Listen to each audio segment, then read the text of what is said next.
YouTube video हेरेर बस्नुहुने सम्पूर्ण साथीहरूलाई नमस्ते। सबैजना सन्चै आरामै हुनुहुन्छ होला। साथीहरू, म आज तपाईँहरूलाई केही सानो स्काई फोल्डिङको बारेमा जानकारी दिँदैछु। र हामीहरू चाहिँ जुनसुकै देशमा विदेश आउनको लागि म्यान पावरहरूमा आउनै पर्ने हुन्छ र म्यान पावरमा आइसकेपछि यो स्काई फोल्डिङको डिमान्डहरू धेरै आएको हुन्छ। Saudi, Dubai, Qatar, Malaysia, Kuwait, ब्रान्ड, रोमानिया, सर्बिया, युरोप कन्ट्रीतिरबाट पनि प्रायःजसो यो स्काई फोल्डिङको डिमान्डहरू धेरै आएको हुन्छ।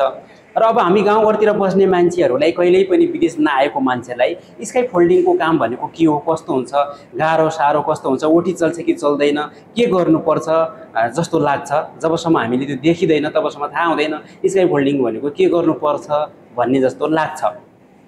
आज प्रत्यक्ष म तपाईँहरूलाई भिडियो पनि देखाइदिन्छु। स्काई फोल्डिङको काम गरिराखेको यो भिडियो हेर्नुहोस्, म अगाडि राखिदिन्छु। स्काई फोल्डिङको काम भनेको यही हो। एउटा फलाम अथवा स्टिलको पाइपबाट यो बनाइएको हुन्छ र यो कहाँ लगाइन्छ त, यो कहाँ जोड्नुपर्छ भन्दाखेरि जहाँ अग्लो अग्लो बिल्डिङहरूको बाहिर र भित्री वालहरूमा जब काम गर्नुपर्ने स्थिति आउँछ, जस्तै कलर लगाउँदाखेरि, टाइलहरू लाउँदाखेरि, वायर जडान गर्दाखेरि, विभिन्न कामहरू गर्दाखेरि जहाँ अग्लो बिल्डिङहरू हुन्छ त्यहाँ चाहिँ एउटा टेक्ने ठाउँ हो कि यो खास स्काई फोल्डिङ भनेको। ठुलो अग्लो बिल्डिङहरूको वालहरूमा काम गर्नको लागि यो एउटा टेक्ने ठाउँ हो है। त्यस्तै फलामको पट्टाहरू हुन्छ। यो स्काई फोल्डिङ जस्तै यहाँ अहिले यो जडान गर्दैछन् यिनीहरूले। यो जडान गरिसकेपछि त्यो बिचमा चाहिँ फट्टाहरू राखिन्छ। त्यही फट्टाको सहाराबाट त्यो भित्ताहरूमा, वालहरूमा चाहिँ काम गर्ने ठाउँ है स्काई फोल्डिङ भनेको यो हो। र अब यसको चाहिँ एउटा मालिक हुन्छ, स्काई फोल्डिङको मालिक हुन्छ।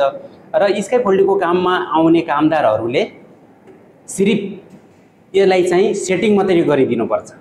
यो एउटा मालिक हुन्छ, यसको कम्पनी नै हुन्छ र त्यसले चाहिँ हरेक सामान, स्काई फोल्डिङका सामानहरू चाहिँ उसले तयार पारेको हुन्छ।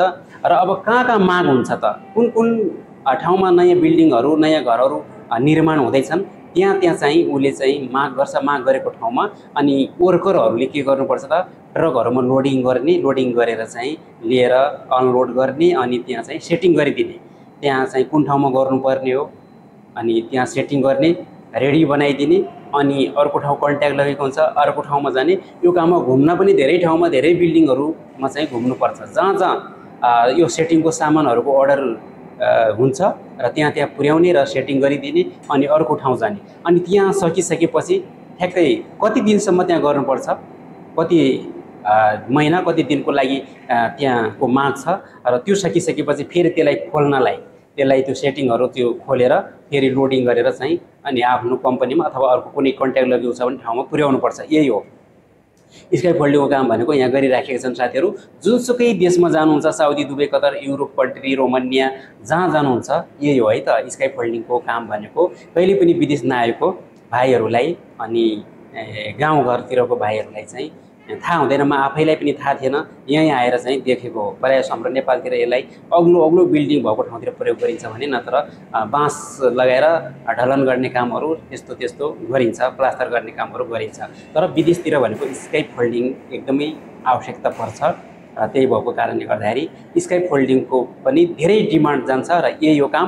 अब काम गाह्रो साह्रोको कुरा गर्नुहुन्छ भने काम गाह्रो नै हुन्छ। कहिले बाहिर घाममा पनि पर्छ, पानीमा पनि परिदिन सक्छ, यसलाई चाहिँ जोड्नै पर्छ र कहिलेकाहीँ चोटपटक पनि लाग्न सक्छ। धेरै भारी त हुँदैन, धेरै भारी हुँदो रहेनछ, ठिकै हुन्छ। 10-15 केजी, 5 केजी, 7-8 केजी यस्तै उठाउनु पर्छ है त।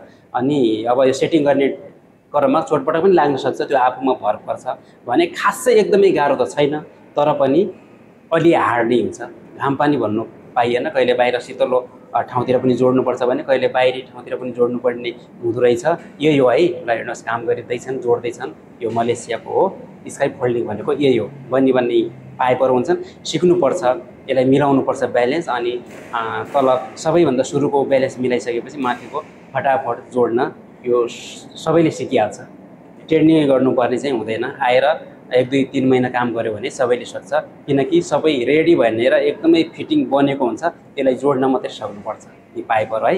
अनि धेरै अग्लोसम्म पनि जोड्नुपर्छ। यो धेरै अग्लो 50-60 तला माथि जहाँसम्म बिल्डिङ जान्छ त्यहाँसम्म पनि यसको चाहिँ जडान गर्नुपर्छ है। काम गाह्रो पनि छ, अलिकति डरलाग्दो पनि हुन्छ।